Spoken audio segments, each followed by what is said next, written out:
दोस्तों, यदि आप केवीएस इंटरव्यू की तैयारी कर रहे हैं तो ये वीडियो आपके लिए बहुत ही इंपॉर्टेंट रहने वाला है। चाहे आप पीआरटी, पीजीटी या फिर टीजीटी किसी भी का तैयारी कर रहे हो, तो इंटरव्यू में जो पहला जो क्वेश्चन पूछा जाता है कि आप अपना परिचय कैसे दें, tell me something about yourself. तो ये क्वेश्चन जो है पहला क्वेश्चन रहेगा आपके इंटरव्यू में।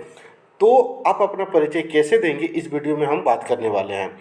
और इस वीडियो के माध्यम से हम दोस्तों ये भी समझेंगे कि आप इंटरव्यू में आप कौन कौन सा क्वेश्चन जो है पूछवाना चाहते हैं। यदि चाहे कि हमसे ये क्वेश्चन पूछे तो आपसे वही क्वेश्चन पूछेगा जो आप चाहे। तो बीच में आपको बताऊंगा या फिर मैं वीडियो के अंत में आपको एक ट्रिक बताऊंगा कि आखिर किन किन क्वेश्चंस को आप यहाँ पे ध्यान दें ताकि इंटरव्यू आपसे वही पूछे। राइट, तो चलिए शुरू करते हैं कि आप अपना परिचय कैसे दें।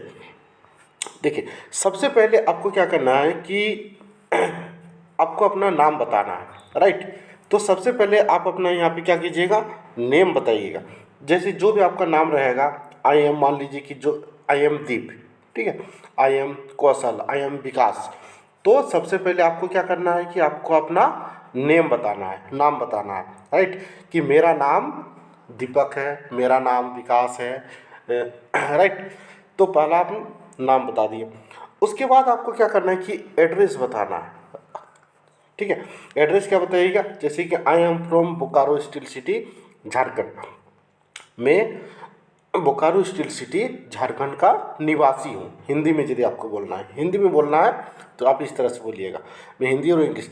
लेकिन यहाँ पे देखिएगा कि एक जो है इटसेल्फ का यूज किया गया है, इटसेल्फ वर्ड का यूज किया गया है। क्यों यूज किया गया है ये भी मैं आपको बता रहा हूँ।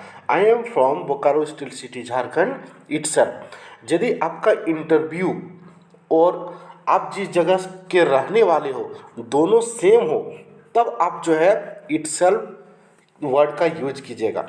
मान लीजिए कि आपका इंटरव्यू जो है दिल्ली में हो रहा है, राइट, और आप जो है दिल्ली के ही निवासी हो, तो आप क्या बोलोगे, I am from Delhi itself. Right, ये आपका एड्रेस वाला पार्ट हो गया। एड्रेस आपको यहाँ पे बताना है। अब आपको करना क्या है कि थर्ड पॉइंट में आपको एजुकेशन क्वालिफिकेशन के बारे में बताना है कि आपने कौन सी डिग्री हासिल की है ना। तो आपको क्या बताना है, कैसे बताओगे, बोलो कि I have completed masters in English literature. जिस बैकग्राउंड से हो वो बैकग्राउंड आपको बताना है। आई हैव कंप्लीट, जैसे कि एमए किए हो, राइट, एमए किए हो या फिर एमसीए किए हो या फिर एमएससी किए हो, जो भी मास्टर डिग्री है, मास्टर डिग्री को आपको सबसे पहले बताना है, हायर डिग्री को बताना है। जिस भी सब्जेक्ट्स में किए हो, इंग्लिश में किए हो, मैथ में किए हो, जूलॉजी में किए हो, जिसमें किए हो आप, ठीक है, वो आपको बताना है। आपको यूनिवर्सिटी का नाम भी लेना है, फ्रॉम XYZ यूनिवर्सिटी, और आपको ईयर भी बताना है कि किस ईयर में किए हो। Right, I have completed masters in English literature from XYZ university in 2019। इस तरह से आपको यहाँ पे बता देना है।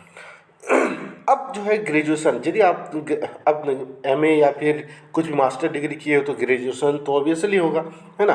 तो अब उसको क्या करना है कि ग्रेजुएशन के बारे में बताना।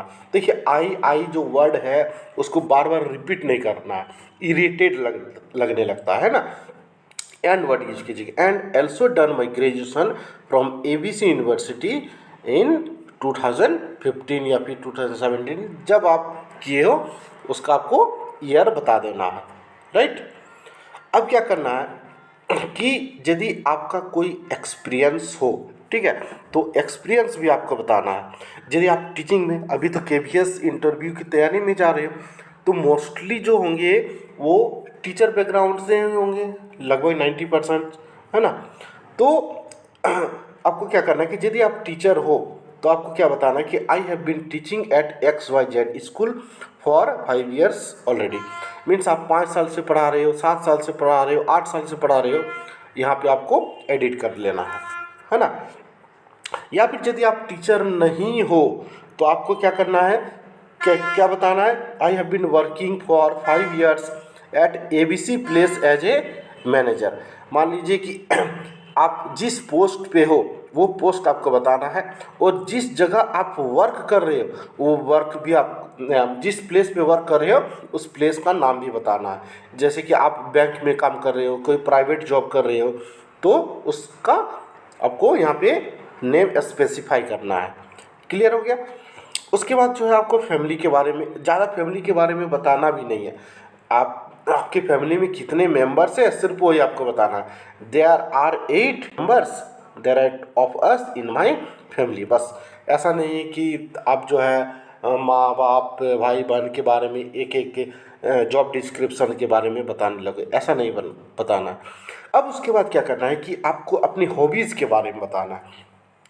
यदि एक हॉबीज़ है तो आपको लिखना है इज, लिखना है यहाँ पर माई हॉबीज़ इज कुकिंग, ये बताना। यदि एक से ज़्यादा हॉबीज़ है तो आपको क्या करना है कि my hobbies are cooking, dancing, singing, playing, cricket, है ना। बस जो जो आपका हॉबीज़ है वो आपको हॉबीज़ आपको बता देना है। बस इतने पॉइंट्स आपको बता दोगे तो काम चल जाएगा। काम क्या चलेगा, ये बेस्ट है, इतना ही आपको बताना है, इससे ज़्यादा आपको कुछ खास नहीं बताना है। राइट, ये काफ़ी इतने सारे पॉइंट्स होंगे क्योंकि इसमें आपने अपने एजुकेशन, क्वालिफिकेशन, एक्सपीरियंस, हॉबीज़, सब जगह आपने सारा का सारा डिटेल्स आपने दे दिया। देखिए अब जो है मैं आपको एक इम्पॉर्टेंट चीज़ बता रहा हूँ कि आप इंटरव्यू को किस दिशा में ले जाना चाहते हैं। जिस दिशा में आप ले जाएंगे उसी दिशा में आपसे क्वेश्चंस इंटरव्यूअर पूछेंगे। ठीक है, देखिए क्वेश्चंस कैसे पूछे जाएंगे आपसे। जैसे कि मान लीजिए कि दीप न है तो दीप का आपसे पूछ लेंगे कि इसका मीनिंग क्या होता है। आपका नेम का जो है मीनिंग आपको पता होना बहुत ज़रूरी है। राइट, मीनिंग पता होना बहुत ज़रूरी है कि इसका मतलब क्या होगा। पहला क्वेश्चन यहाँ से अराइज होगा। देखिए राइट, अब दूसरा क्वेश्चन आपसे क्या अराइज होगा कि मान लीजिए कि आप जिस सिटी से रहने वाले हो, जिस स्टेट से रहने वाले हो, उसके बारे में आपका नॉलेज होना बहुत ही ज़रूरी है। ठीक है, अब जिस स्टेट से हो, जिस सिटी से हो, उसके बारे में आप नॉलेज को गेन कीजिए, इससे आपका क्वेश्चन हमें पूछेगा ही पूछेगा। क्लियर हो गया। अब देखिए, अब यहाँ पे आप जब ये पूछेगा कि मान लीजिए कि जिस सब्जेक्ट्स में आप किए हो उस सब्जेक्ट्स के बारे में आपको पूरी तरह से नॉलेज होनी चाहिए। जैसे कि आप मैथ्स से किए हो, ठीक है, तो मैथ्स के बारे में क्वेश्चन पूछेगा। इंग्लिश से किए हो तो इंग्लिश से पूछेगा। कंप्यूटर साइंस से किए हो तो कंप्यूटर साइंस से पूछेगा आपसे। राइट, और जिस स्टेट से आप किए हो, है ना, मान लीजिए कि आप जो है कहीं राजस्थान से किए होगे या फिर उड़ीसा से किए होगे या फिर वेस्ट बंगाल से किए होगे या फिर यूपी से किए होगे, जिस स्टेट से आप पढ़ाई किए हो उस स्टेट्स के बारे में जानना बहुत ज़रूरी है। वहाँ से आपसे क्वेश्चन पूछेगा। और दूसरा क्वेश्चन आपसे क्या पूछेगा कि जिस यूनिवर्सिटी से किए हो, है ना, यूनिवर्सिटी से आप पढ़ाई किए उस यूनिवर्सिटी के बारे में आपको नॉलेज होना बहुत ज़रूरी है। राइट, वहाँ से क्वेश्चन आपसे पूछेगा। फिर अब उसके बाद जो है एक्सपीरियंस जो है, ठीक है, जब ये आपके पास एक्सपीरियंस है तो आपसे क्वेश्चन ये भी पूछ सकता है कि आप अभी वहाँ पे वर्क कर रहे हो तो आप टीचिंग फील्ड में क्यों आना चाहते हो, आप टीचर क्यों बनना चाहते हो। तो ये आपसे क्वेश्चन 100% क्वेश्चन पूछेगा ही पूछेगा। आखिर उस जॉब में क्या दिक्कत आ गई कि आप वहाँ पे जॉब छोड़ना चाहते हो, ये क्वेश्चन आपसे पूछेगा। क्लियर। अब जो है दोस्तों कि यहाँ पे हॉबीज़ के बारे में जो है, हॉबीज़ यदि आप कुकिंग बोल रहे हो तो कुकिंग से रिलेटेड जितने भी 15-20 क्वेश्चन है उसको आपको याद करना है। मैं एक वीडियो बनाऊंगा कि कुकिंग से आखिर किस तरह से क्वेश्चन पूछे जाएंगे। यदि आपका डांसिंग है तो डांसिंग से रिलेटेड क्वेश्चन पूछे जाएंगे।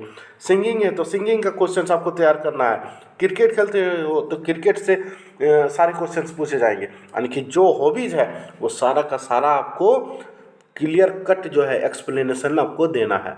राइट, तो मैं यहाँ पे हॉबीज़ के बारे में भी अलग अलग वीडियो बनाऊंगा।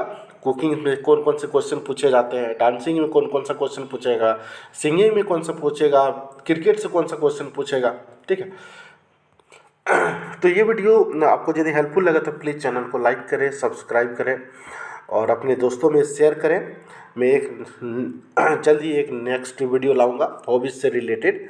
राइट, तो तब तक के लिए bye bye, thank you so much.